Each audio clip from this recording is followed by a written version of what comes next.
Manchester Airport is the third biggest airport in the UK. Over 70,000 people fly in and out of this place every single day. But what most of these people don't realise is that there is species of wildlife that live under and around the runways. Today, we're going to explore what these species are and why they live under this airport.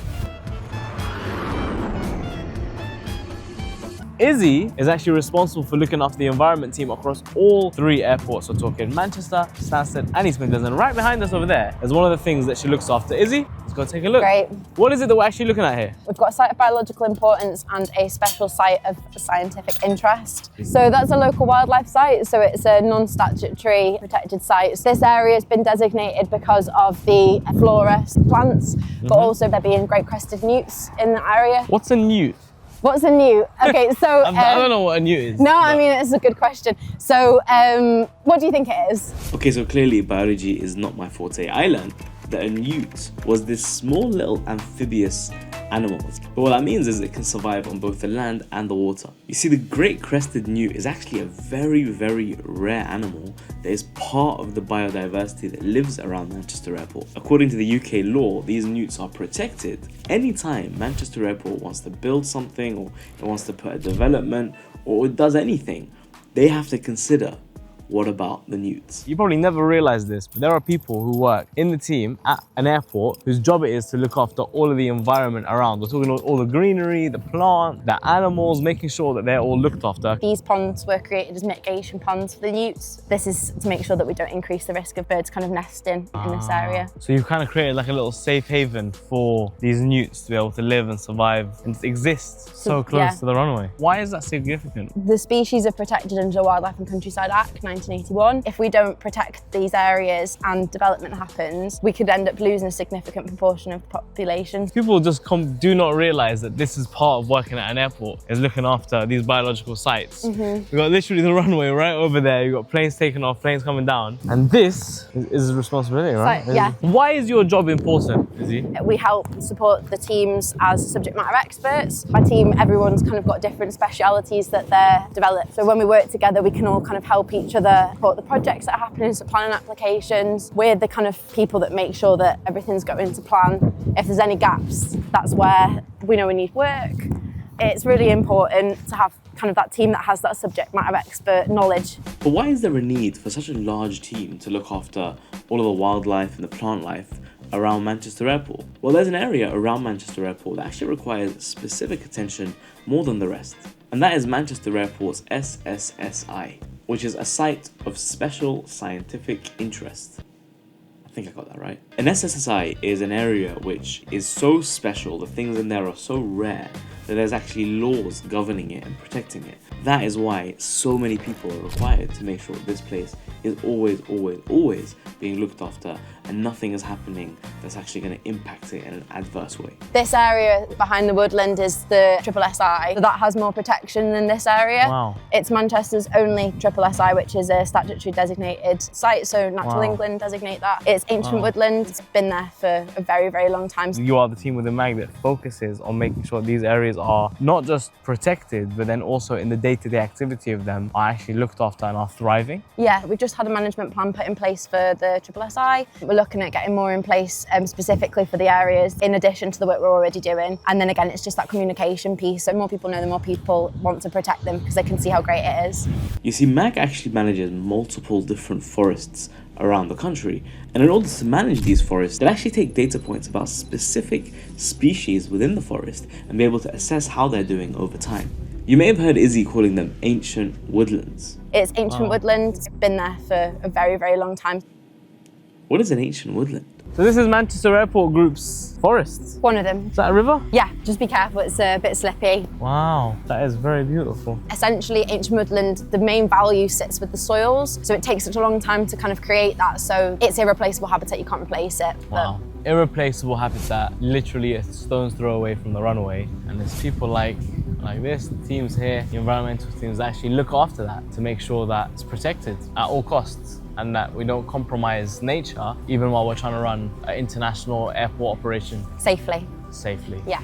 Now, there are some areas around Manchester Airport that if harm is caused to them, then that's a one-way road, that you can't reverse that work. And those areas are special, and there's a specific way that you need to approach them. One of the examples of that is the ancient woodlands that we just saw. Now let's take a look at how they have and do work around these areas to make sure that they are always preserved. Look at that! Wow!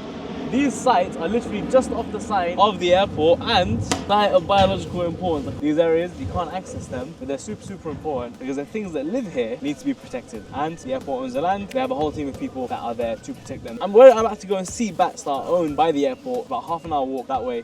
Let's go. And this is Dan, who they otherwise known as Batman. Yeah, apparently so. Now, what is it that we're looking at here? This here is a Millennium Tunnel. Yep. Up there is runway 2. We are about to walk underneath it. Where we are right now is the Bolland Valley, and we're about to cross the Bolland River. This was built as part of runway 2 because obviously it has to be flat, and as part of this, underneath and around, there were certain bits of bat mitigation put in to protect species around the airport, and that's what we're going to go look at today. See, what they had to do is they had to actually build around the natural state of the environment to make sure that whatever they're doing doesn't have an impact on the environment, which I think is quite cool. Like, you're putting nature first and you're making sure that whatever you do to try and enhance the airport doesn't have a detrimental impact on the environment that's been there for thousands of years before the airport ever came. That's the runway right there, and just off the runway they've kept this area looking quite lush. You've got a river. Really important for bats. They really like these water courses. Obviously, bats are very important for our local ecosystems. They help to support native species, help support insect populations, keep them in check, allow other insects to come about. All these plants and stuff will benefit from them. So they're really important parts of our ecosystem, and they're also just really cool. How did you find out about a job like this at an airport? Did you ever think a job like this existed? No, I didn't. So I actually joined my local bat group. They're all over the UK. There are groups that look after bats and just try and find out what's in the area. I ended up in ecology, doing surveys for bats most evenings every week, and now I work at the airport helping to protect them for Manchester Airport, which That's is so cool. Yeah, a unique job. I'm really lucky to have it. Do you ever need to mitigate bats flying across the runways? Good question, but no, not really. Bats themselves are so small. The most common type of bat is less than the size of the palm of my Wow, hand. really? They can weigh about 10 to 15 grams, so they're really light. And the thing with the airfield is it's so flat, so open, bats generally won't fly across it because they really like this kind of, what we call here is edge habitat. So we've got these little bits of trees they can duck in and out and, down across the river. So they really like a lot of vegetation. Even this is a bit flat and open for them.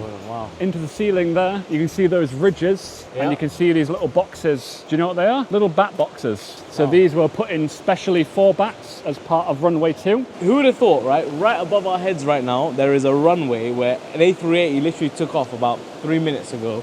And underneath, there is a whole river. There's a whole river underneath here. I bet you had no idea there are people at the airport who have to look after this stuff. Amazing. How cool is that? Like, now that you know this, when you take off from runway 2 at Manchester Airport, and if you look out the window, you'll know that those areas are areas that people are working hard to conserve. They're natural habitats of animals that are genuinely being cared for and being looked after. But the question I asked you right at the start was, what happened to the bats? What happened to the bats? Now's the time we answer that question. Dan told us that underneath this tunnel, which literally has the runway on top of it, and if we walk past some of the waterways, there are these bat barns where you can actually find some of these bats. The airport basically built bats' homes so that they have somewhere to go. Let's get in there and see some bats. That is one of our bat barns at Manchester Airport. Just one of? How many bat barns do you have? 4 historic bat barns, and we've actually just finished construction on a 5th, just designed purely to support bats. I'll be wearing a face mask to go in there. That's because I'll be a bit closer to the bats and I'm going to be in there for an extended period of time. This is to protect them from anything I might have. Bats are really susceptible to spreading diseases between themselves, and I really don't want to see these bats get sick. Let's go see if we can find some bats. But now is the moment that we've all been waiting for. These bat barns that have been built by Mag to home the bats, and we're going to get a chance to actually step inside and see these bats sleep. And there are specific processes in place to make sure the bats remain safe during this process as we step into their home. We're going to show you a side of the airport that you never usually get to see. Let's go on inside. It has 2 levels. This is the ground floor, and we have an upper level as well. And here is one. If you look straight up, I'm going to shine a torch on it. Oh, there he is. Can you see that? Oh my god. Okay. There's a bat right there. So cool. Find a few more. On this side. You ready? Yeah. Come closer. Oh, there's a whole family of them. maximum you've seen? The maximum you've seen in here, probably up to 400. Something you need to know about bats is that they're nocturnal, so all of their sleeping happens during the day. So as we walked in there, we had to be careful not to wake them up. And they actually eat insects, which is an important part of the ecosystem. Like one thing eats the other, and that has a cascade effect. They're like the pest control of the environment. Bats actually eat over 3,000 insects every single day, and that has a huge impact on managing the number of insects in the area. So this is the bat barn. We just had a look at the bats on the inside. Izzy, how cool is this, right? It's so cool. If you're watching this and you want to sort of go down a career path similar to this, Izzy, when you tell your mates that you work for an airport where they know you're all into the environment and stuff, what do they usually say? What do they think you actually do? To be honest, each day is so different, and you try and explain it to people and they just kind of like, that happens at an airport, like they're quite shocked. So if somebody's watching this, they're like, you know what, I love nature, I really like aviation, and I want to find a way where I can combine it. What was your career journey? So I studied environmental science, so there was quite a heavy kind of contaminated land ecology focus with that. I was really interested in ecology. One of the important things that I was doing alongside this was doing lots of different courses. So Field Studies Council, volunteering, local groups, and then ended up in this position. What does another typical day look like for you? My job's probably quite different to Dan, who sits on my team. From my side, I'm involved in strategic direction, working on strategies, resourcing, making sure that we've got the kind of right efforts being focused in the right areas. We kind of try and keep our work focused on conservation and also focused on the development and planning application side, making sure that we've kind of got the right level of involvement with the different projects, and also getting involved in projects for the future as well. How does the role change across Stansted, East Midlands and Manchester? We have protected species at each location, so we'll have protected species licences that we manage for the development projects at each site. The habitats are different at each site, the work is quite different at each of the locations, but yeah, there's been a lot of change since I started, so that's kind of why. Would you recommend it? Yeah. Well, there you go. This is one of the things you could be doing at the airport. A completely different side to the side that we usually get to see, but a side that's so important to make sure that airports can be as sustainable as possible, and that when they do want to expand and they do want to grow, they're not impacting the local environment. There's so much diversity and biodiversity that lives around an airport, and as you saw today, like when they built the second runway here, they actually had to make sure that the river had a place to go, and that the bats that lived in that environment that were there before the airport had a place to live. And it's teams like this, like Dan over there, that actually make that happen. And if you want a job like that, then you could get one. So check the link down in the bio. You'll be able to find all the different jobs at Manchester Airport Groups, whether that's Stansted, East Midlands or Manchester. They got all sorts of roles like this one that you could be getting involved with just like that. And you can be sat in a field like this off the side of the runway, just like me. There you go. See you in the next video. Bye bye.